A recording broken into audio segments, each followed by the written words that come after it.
Toads जो कि एक पोयम है जो कि फिलिप लर्किन ने लिखी है। इसका हम एक ओवरव्यू समझ चुके हैं। अब इसको स्टैंजा वाइज स्टैंजा देखते हैं। तो जो पहला स्टैंजा है, कवि सोचता है यह काम नाम का मेंढक मेरी ज़िंदगी पर क्यों बैठा रहे। यानी ये जो काम है वो उस काम को, वर्क को मेंढक से कंपेयर करता है और कहता है कि ये मेरी ज़िंदगी पर क्यों है, मेरी ज़िंदगी में क्यों है। क्यों ना मैं अपनी बुद्धि को एक कांटे की तरह इस्तेमाल करूं और इस मोटे मेंढक को यहाँ से भगा दूं। अब वो अपनी बुद्धि को कहता है, एक कांटे से कहता है कि क्यों ना मैं अपनी बुद्धि को एक कांटे की तरह इस्तेमाल करूं और मेंढक को भगा दूं, यानी ये जो काम मुझे करना पड़ता है इसको हटा दूं। वह कहता है कि हफ्ते के 6 दिन यह काम उसकी ज़िंदगी को खराब करता है, जैसे किसी जगह से भर देता है, जैसे किसी जहर से भर देता है। यानी हफ्ते में वो 6 दिन काम कर रहा है और ये 6 दिन उसकी ज़िंदगी में जैसे जहर कड़वा होता है ना, मार देता है, उस तरीके से ही ये काम उसको रोज़ जहर की तरह मार रहा है। और यह सब सिर्फ कुल बिलों को भरने के लिए जो बहुत ज़्यादा लगता है। उसे लगता है कि उसकी ज़िंदगी का ज़्यादातर हिस्सा सिर्फ पैसे कमाने में ही निकल रहा है, जो ठीक नहीं है। दूसरा स्टैंजा हमारा, कवि देखता है कि बहुत से लोग अपनी बुद्धि से जीते हैं, जैसे कि लेक्चरर और बातूनी लोग। वह उन्हें लूज़र, आलसी और बेवकूफ़ जैसे शब्दों से बुलाता है, लेकिन फिर कहता है कि वे गरीब नहीं होते। वह शायद यह सोच रहा है कि कुछ लोग बिना ज़्यादा मेहनत किए भी आराम से ज़िंदगी जी लेते हैं। तीसरा स्टैंजा में कवि उन लोगों को देखता है जो गलियों में रहते हैं, बाल्टी में आग जलाकर ठंड से बचते हैं और सस्ती मछली खाते हैं। देखने में ऐसा लगता है कि वे अपनी इस तरह की ज़िंदगी से खुश हैं। कवि शायद सोच रहा है कि क्या साधारण जीवन जीने में भी खुशी मिल सकती है।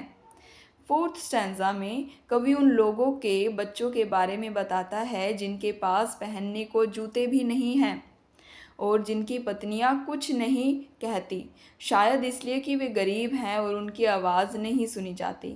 वे इतनी पतली हैं जैसे कि शिकारी कुत्ते हों, लेकिन फिर भी कोई सच में भूखा नहीं मरता। कवि शायद यह दिखाना चाहता है कि गरीबी में भी लोग किसी तरह अपना गुजारा कर ही लेते हैं। फिफ्थ स्टैंजा जो है, कवि आह भरता है और सोचता है काश मुझ में इतनी हिम्मत होती कि मैं चिल्ला चिल्ला कर कह पाता तुम्हारा पेंशन ठूठ है, यानी तुम्हारी रिटायरमेंट की योजना बेकार है। लेकिन फिर वह कहता है कि वह जानता है कि यह सब तो सपनों की बातें हैं। वह शायद यह महसूस करता है कि आपकी हिम्मत नहीं है कि वह अपनी नौकरी छोड़ दे और एक अलग ज़िंदगी जिए, क्योंकि उसे डर है कि वह सफल नहीं हो पाएगा। तो कुल मिलाकर इन लाइंस में कवि अपनी जो है नापसंद नौकरी के बोझ, दूसरे की अलग अलग तरह की ज़िंदगियों और अपनी इस इच्छा के बारे में सोचता है कि जो उसे इस बोझ से आज़ाद होना चाहिए। लेकिन साथ ही उसे डर भी लगता है कि अगर वह ऐसा करेगा तो क्या होगा।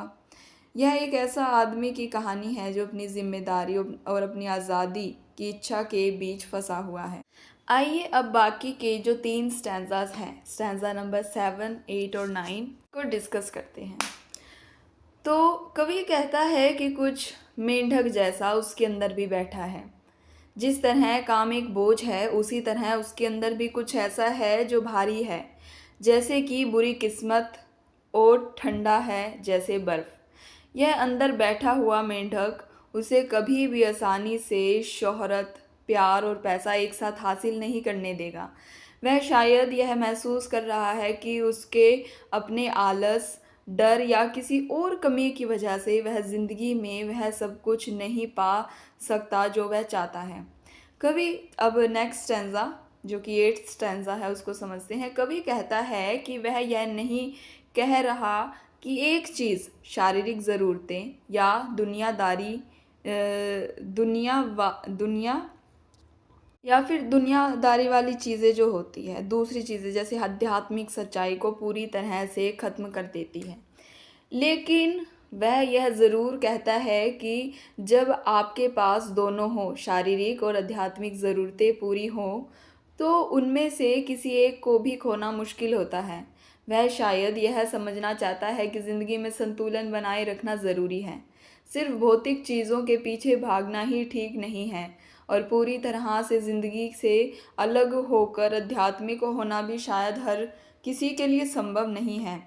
जब आपके पास दोनों का थोड़ा थोड़ा हो तो उसे छोड़ना मुश्किल होता है, क्योंकि आप दोनों की आदत डाल लेते हैं। तो कुल मिलाकर इन लाइंस में कवि अपने अंदर के उन नकारात्मक पहलुओं के बारे में बता रहा है जो उसे आगे बढ़ने से रोकते हैं।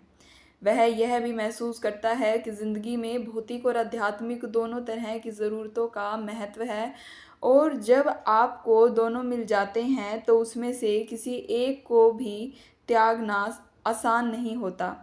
यह एक ऐसे व्यक्ति की के बारे में कविता है जो अपनी कमज़ोरियों को पहचानता है और ज़िंदगी में संतुलन बनाने की कोशिश कर रहा है।